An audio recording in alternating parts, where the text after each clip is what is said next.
Happy Tuesday, everybody. This is Kathy with Kincaid's Special Creations coming to you with another installment of our Try It Tuesday journal making. I did not have any experience to amount to anything when I started this series. I was terrified. I had watched many videos and every bit of it scared me to death. From making the cover to making the signatures to doing everything else, it scared me to death. But really, guys, it's not that scary. So what we're going to do is I'm going to walk you through what I've already done, which is to make the cover. I took a cereal box, cut it down, made this cover. This, I think, makes it simple. These are just headbands that you can get at the Dollar Tree store or Walmart or anything. They're just big fancy rubber bands that are meant to stay together to hold your hair together, so they will work. You just wrap them around the center. Then I made the signatures, which is just a bunch of paper put together. Let me bring this out and show you. I sewed it together with what they call a pamphlet stitch, which is really simple. You make 3 holes in your thing, go through the center, up through the top, down through the bottom, and back through the center, and tie it. And then your pages are all together. You can take them out of the book, lay them flat. They will lay flat for you, like this. And you can draw on them, you can write on them, you can color on them. You can take papers and make pockets and signatures and tags and whatever you want to do. And then when you're done, you just simply pick up your elastic, put it back in place, bring it back down to the corner, to the spine of your book, and you're ready to go. So I made that one, and this one, and this one, and this one, and they're all retractable. You can take them all out. This is what we're going to work with today. This is my ephemera holder, done the exact same way, except I cut an inch off of a 12 by 12 inch piece of paper. This is a little harder. This is cardstock. So I brought it off of that, and then I just simply scored it in half at six, exactly 6. Put it together, put the pamphlet stitch in it as well. Like I said, make 3 holes, go down through the center, up through the top, back down through the bottom, and in through the center, and tied in a knot. Then I went through and I made pockets. This is a side pocket to put stuff in, a top pocket. Then I made, let's see, we made those are all pockets. We made some side pockets to stick stuff down in. We made more side pockets here for the center. I made belly bands here. And then some more pockets. And another side fold. So today what I'm going to do is to go through my stuff. I picked out some papers to be used in tags and different things like that. So they'll come in. You'll see them when I get ready to do a full case at the end of the month. You'll see what we did with these papers. This one is a piece of Frozen. But this is a beautiful blue background. So you can cut this out and put it into a part in my alphabet glue book for Frozen. So it's entirely up to you. But I like the blue backgrounds. We'll be using them in different orders and spaces and times and reasons. So we're going to set those off to the side. But what we're going to do here is I have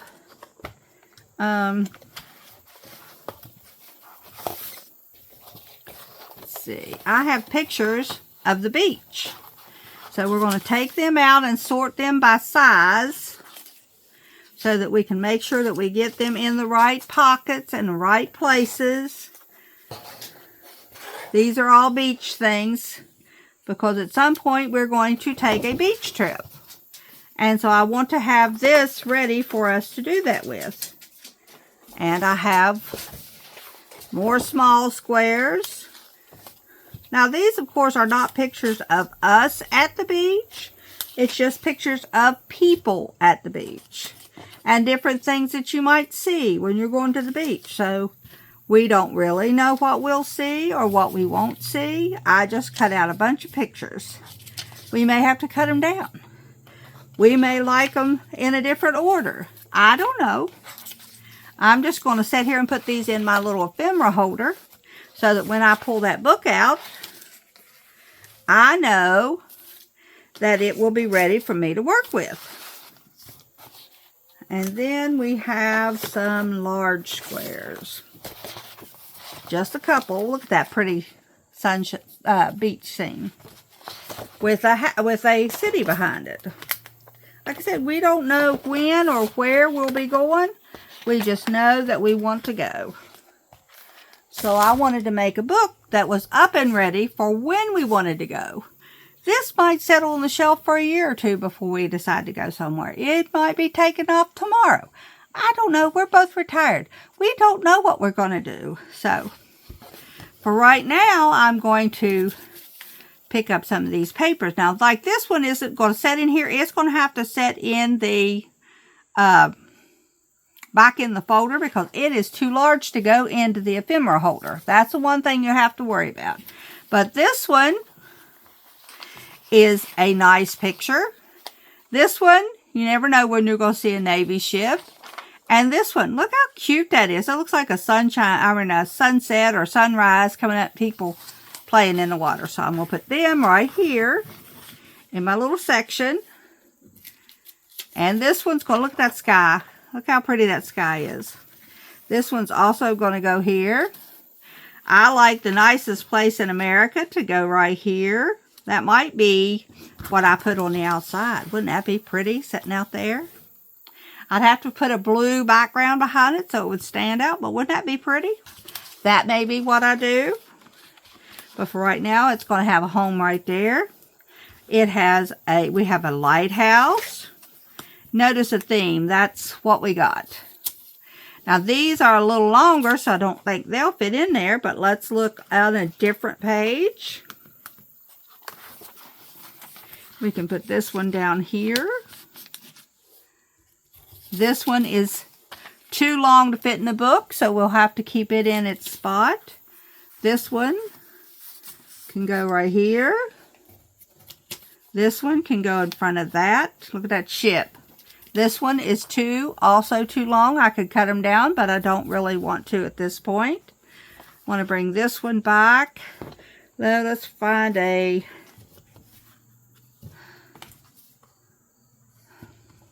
I think I have one. Oh, I have one back here that has 3 in it. Put this ship here. As you can tell, I found a lot of cruise things. We'll put these here. This one here. More cruise ships. Let's move these up to here because then we can put the more cruise ships on this side. This is a huge one. Might put that one in the center. That one can't go in there because it's too large. But I don't want to really cut them down because I don't know what part of the book, what part of the page I'm going to be using. So, this is a 2-part system that hopefully will go in here.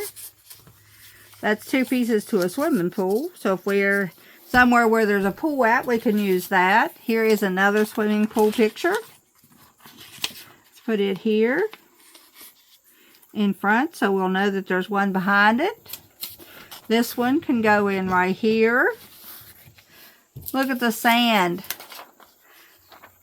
Look at the sand, written in sand. You never know, we might go down and write something in the sand down there. This girl can go in here.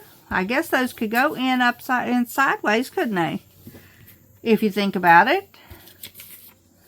This is a house that could go in one of these. We can't use these two because they're too wide, but all of these little ones could go in this side part right here. Here is we'll see if he's little enough, and he is, look. There is geese. Let's turn them right side up. And some more water. You never know what the water is going to look like when you get down there. You think that water is supposed to be blue all the time, but if you're down there on a cloudy or a stormy day, look at the ocean. See if it doesn't change. And you don't even have to go that far. Look at the creek. Look at how the creek changes with the water that's above it.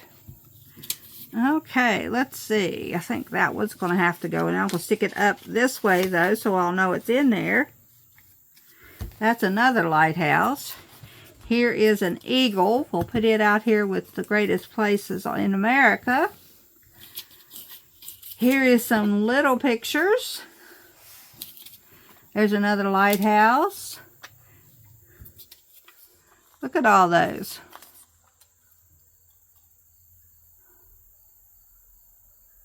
That looks like a waterfall.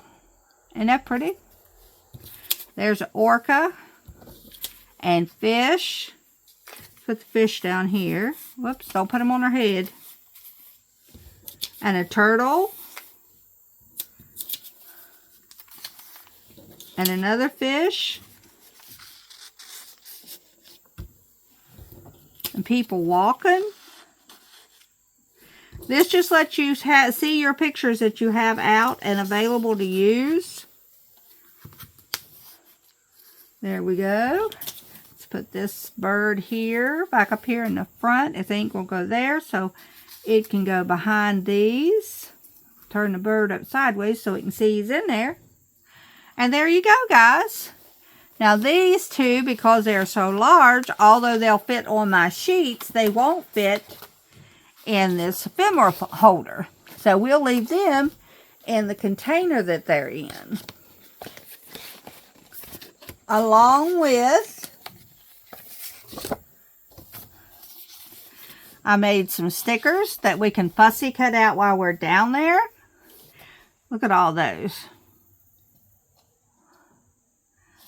And these. We sometimes go and see the turtles when we're down at the beach. We have seen dolphins, not necessarily whales out in the water, but you just never know. Right there's a dolphin, seashells, a hermit crab.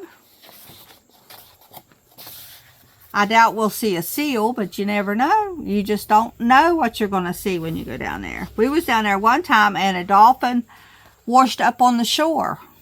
Had to call the people that take care of that kind of stuff, and they came and took the dolphin away. I don't know whether they was able to help it or what, but they came and took it away. It was a fascinating experience for my grandchildren, though. I thought this is cute. I don't know if we'll be able to use it or not, but it's dead cute. And then some background sheets to go with the other ones that we got. So those are going to stay in this folder here. We have, if we decide to go, we have a, you could use this on any road trip. It doesn't matter what road trip you're on. You could use this on any of them. A license plate from another state, a red car, a billboard with a funny advertisement, a cow or a horse in a field, a roadside diner, a bridge, a mountain. So anytime you're taking your kids on a road trip, I did it by going into Microsoft 360, that new AI that they got in Microsoft Word. I just asked them for 25 things to look for during a car trip. And that's what they gave me. And then I have my stuff to make sure that I take on my trip. So that all this is now, these are two more little things that we can do while we're down there. And then I have, this is a fun little game that my daughter come up with. We took pictures, and in the Canva, we put the pictures inside these little circles. I cut them out with a 1/2-inch circle die, and then I had to write them down because they're so little. Want to make sure we're going to roll four dice, and whatever they are, that's what we're going to scavenge hunt for that day. take pictures of it so that everybody knows that what you found. Because I might find a red beach towel where Mandy might find a purple beach towel. We just don't know. So that way we can see how many different things that everybody has been able to find. But that is going to conclude my Try It Tuesday video for today. This is just my ephemera holder with the ephemera and how well it fits in there and how you can pull it out and find what you want and look for different pictures without having to go and find you another book. You'll have all of your stuff together, whether it's beach related or fall related or whatever. Just make you one of these little holders and just put all your pictures in it. And that way, as you're scouring through, you can look, oh yeah, I remember I have that. I want to put that in X, Y, or Z. So there you go. There you have what to do with the ephemera journal that I made last week. Hope you all have a good day, and we'll talk to you next week on Try It Tuesday to give a final walkthrough for the journal and what we have accomplished this month in Try It Tuesday. See you then. Bye-bye.